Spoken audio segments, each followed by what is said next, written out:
صحنه غذای ساده ایتالیایی که فقط 4 ماده اصلی داره بزرگترین بحث‌های آشپزی دنیا رو راه انداخته.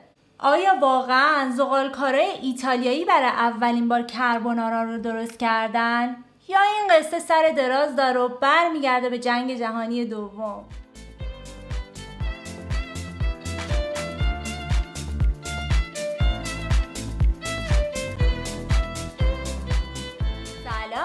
خیلی خوش اومدین به 4م قسمت از چالش 10 غذا از 10 کشور مختلف.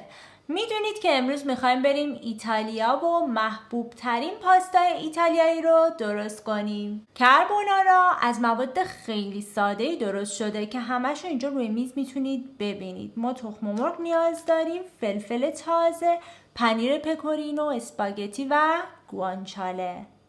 هر چقدر کربونارا یه غذای ساده است، این گوانچاله پیدا کردنش یه مصیبت بزرگه. اگه تو ایتالیا نباشید یا تو شهری که هستید مارکت ایتالیایی نباشه. من برای پیدا کردن این گوانچاله 3 ساعت و نیم کل شهر رو گشتم تا بتونم پیداش کنم، اونم با 1000 بدبختی.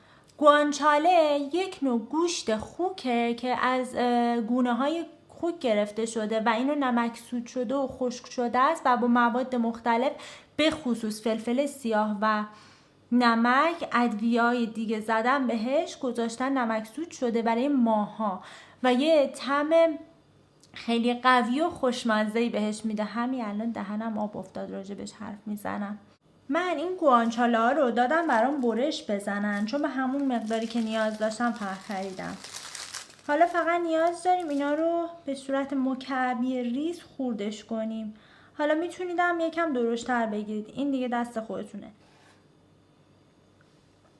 یه همچه اندازه‌ای باید داشته باشه. این چربی خوشگلش رو میبینید وقتی میذاریم سرخ میشه اینا قشنگ آب میشه و یه طعم خوشمزه‌ای به کربونارا میده و اصلا کلید اصلی یک کربونارا خوشمزه همین گوانچاله است و اگر از حق نگذریم پنیر پکورینو هم خیلی خوشمزه ترش میکنه.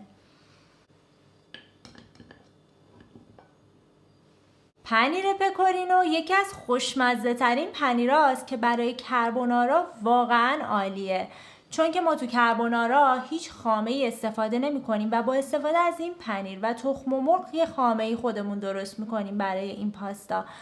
برای همین این مزه قوی که این پنیر داره میتونه به ما خیلی کمک کنه و همینطور اون چربی که داره. ولی اگر شما نتونستید این پنیر رو پیدا کنید میتونید از پارمزان استفاده کنید. بوی این پنیر فوق‌العاده است. وقتی رنده میکنیم بو میزنه تو صورتت، قشنگ فکر میکنی داری پارمژان رنده میکنی ولی یه پارمژانی که بو و عطر بیشتری داره. نگاه به سادگی این غذا نندازید. این غذا واسه خودش یه جنجال تو کل دنیا راه انداخته.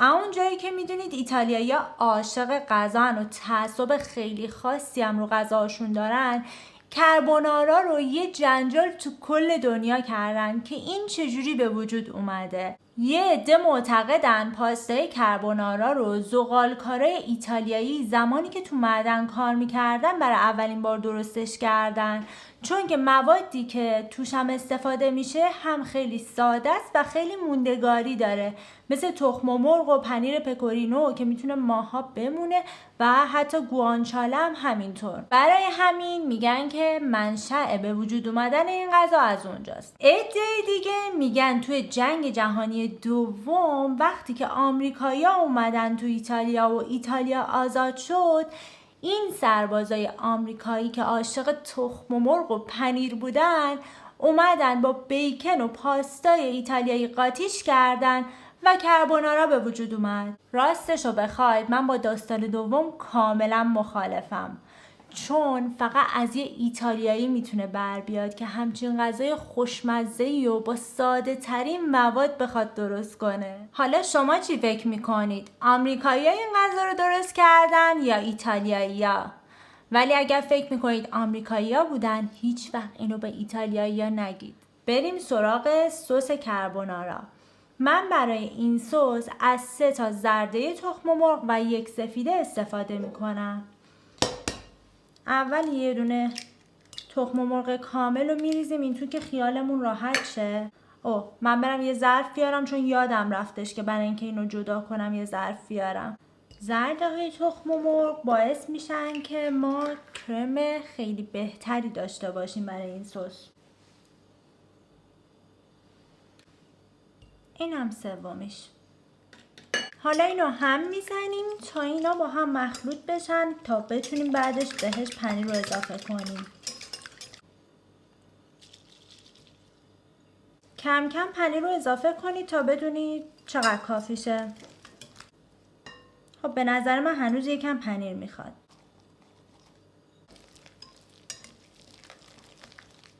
جالبه که بدونید ما به این پاستا اصلا نمک اضافه نمی کنیم. به جز داخل آب اسپاگتی که میخوایم بذاریم بپزه دیگه نمک دیگه به این غذا اضافه نمی کنیم چون که پکورینو به شدت شوره و همینطور گوانچاله. این سس هم دیگه باهاش کاری نداریم تا آب پاستامون جوش بیاد و یکم آب پاستا بعدم بهش اضافه کنیم. نیاز داریم گوانچاله هامونو داخل یه مایتابه نسبتاً بزرگ سرخش کنیم.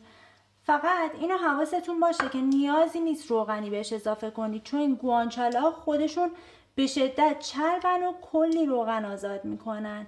و یه نکته دیگه این که حتما دما روی متوسط باشه.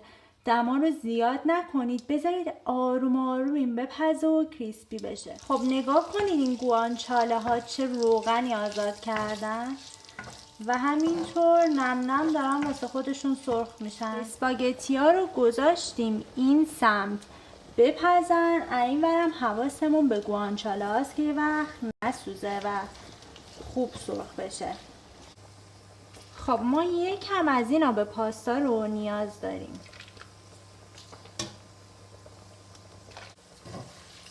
خب گوانچاله هامونم خیلی خوب سرخ شده، ما نمیخوایم اینو بسوزونیمش و یک کربن ازش تحویل بگیریم.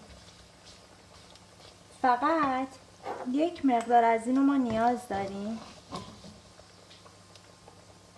میریزیم توی یه ظرف.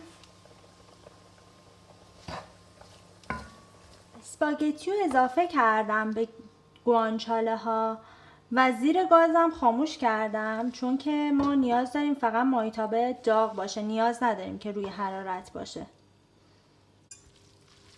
حالا اینو خیلی سریع هم بزنیم.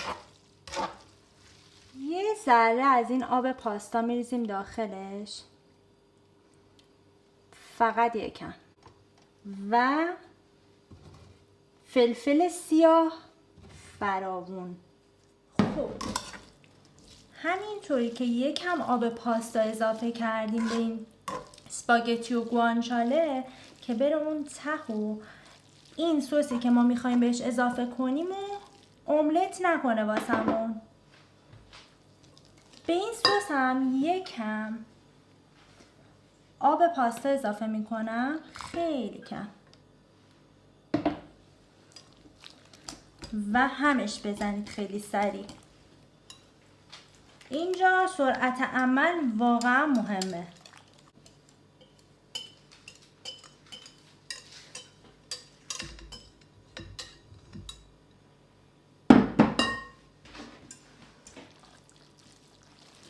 خب خیلی سریع هم بزنید، ما نمیخوایم نیم رو بشه، میخوایم یه سس خیلی خوب داشته باشیم.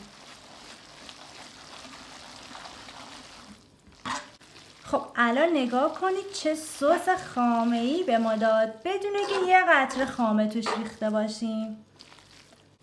پاستای ما آماده شدش. ساده ترین غذایی که شما میتونید درستش کنید.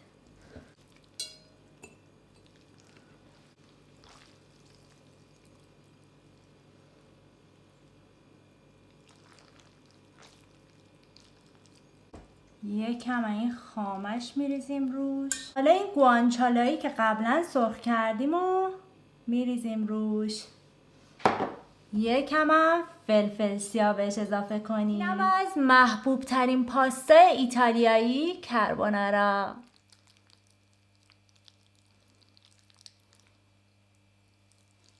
شما سعی کنید رو خودتون نریزید.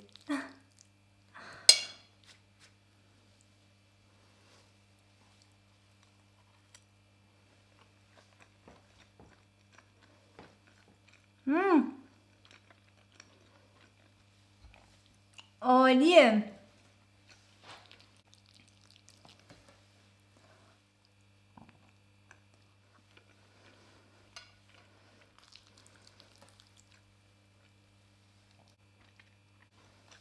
اینم از 4مین قسمت از چالش 10 غذا از 10 کشور مختلف.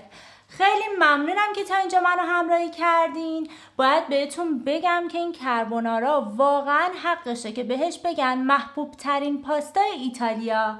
لطفاً امتحانش کنید و نظرتون رو این پایین واسه هم بنویسید. اگه این ویدیو رو دوست داشتید یه لایکش کنید و واسه یکی از دوستاتون بفرستینش. ممنونم. تا بعد.